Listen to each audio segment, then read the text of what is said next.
The Olllam are a mostly Irish instrumental band that incorporate traditional instruments, particularly whistles and pipes, with modern rock band instrumentation, and acoustic guitar features quite a lot too. They were described by the Irish Times as neo-acoustic Celtic post-rock. They feature the bassist from the slightly better known band Wolfpack. They have released two albums, one in 2012 and one in 2022. So by my calculations, the next one's due in 2032. Hi, my name's Dan. This is a review of the album The Olllam by The Olllam, which was their first album. It was released in 2012, and it's my first time listening to it.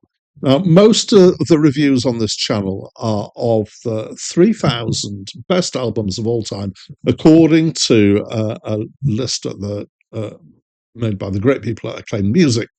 And I'm working my way through from number 3,000 up to number 1, and I'm not quite halfway through yet. But occasionally I step off that list. And one of those reasons is to do request reviews. So this review was requested by the man who delivers my eggs. Mostly, you don't have to knock on my door and give me eggs to request a review. The easy way to do it is just to leave a comment on any of my videos on my channel, saying that you request a review. Now, because of the way that YouTube have changed the way that they notify creators about comments, there is a chance that it will get a list.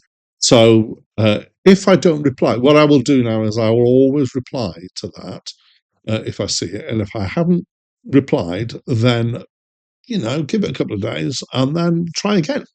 I'd never absolutely guarantee that I'm going to review everything that I've been requested. There are a few that have not done so. Sometimes there are reasons that I don't even want to tell you why I'm not reviewing them, so sorry about that. But most of them, it's like 95% of requests that I've been given are things that I've reviewed. So if you want me to review something, particularly something that you love, something that you hate even, let's see what my feel on it is on it, please do request a review by leaving me a comment. Right, let's get into this album.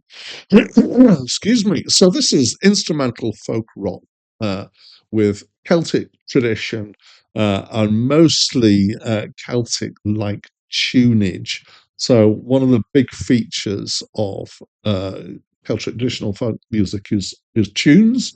And often there were tunes that were used for dancing. You may have heard of a ceilidh, which is a traditional style party in which dancing is done and the instructions are called depending on where you are on this.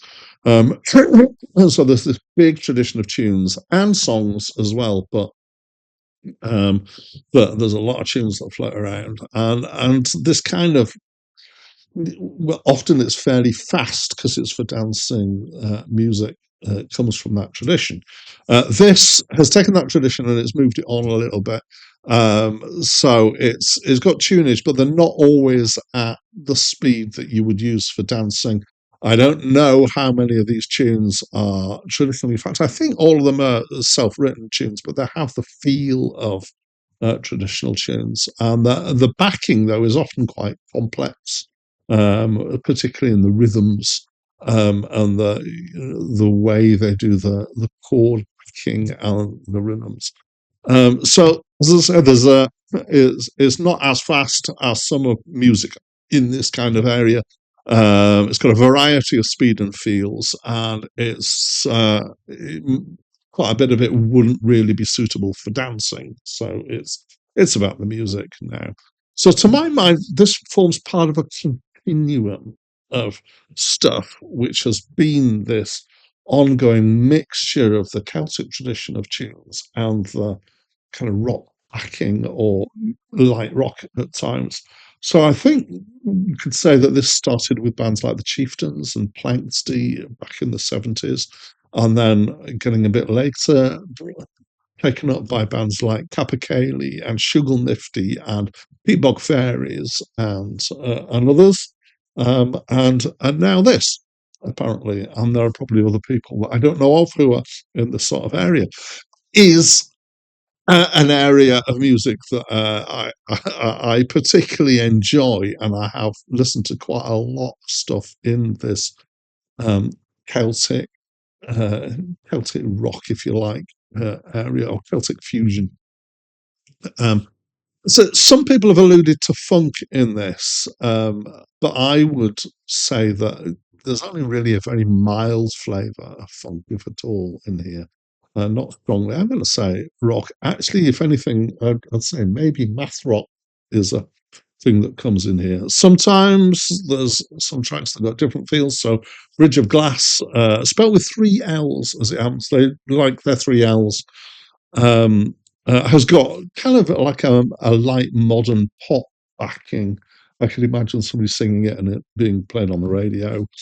Um, some of the complexity of the rhythms hints towards, I've got in my notes here, progressive leanings, but I think actually I cover this with the math rock idea.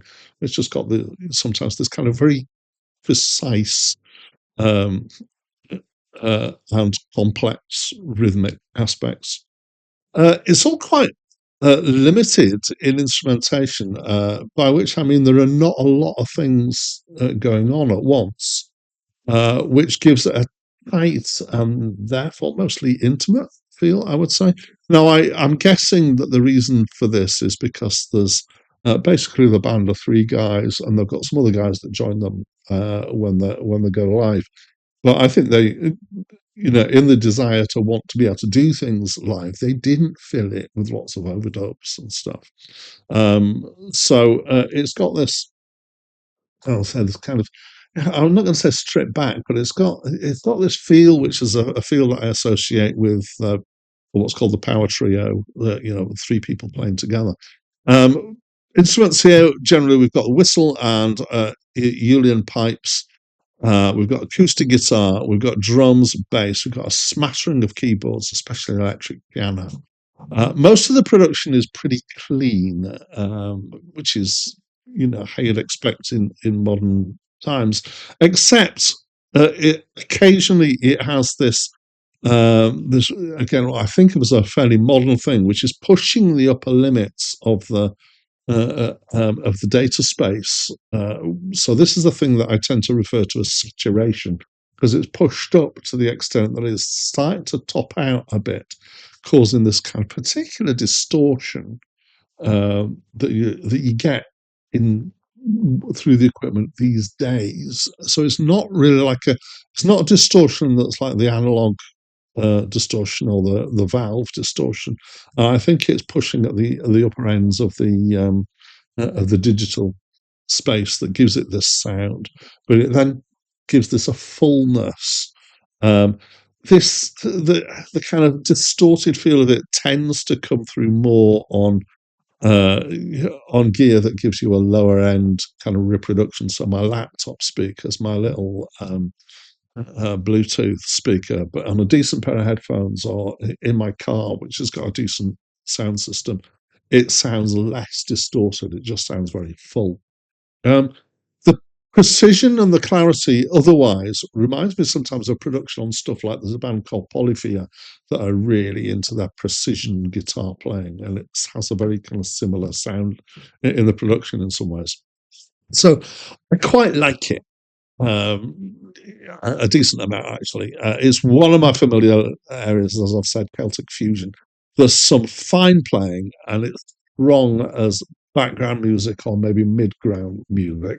I've got two complaints against it, and they're only minor complaints. The first one is probably more a bigger complaint, which is this saturation thing is slightly distracting to me, and the other one is that it feels a little bit clinical at times.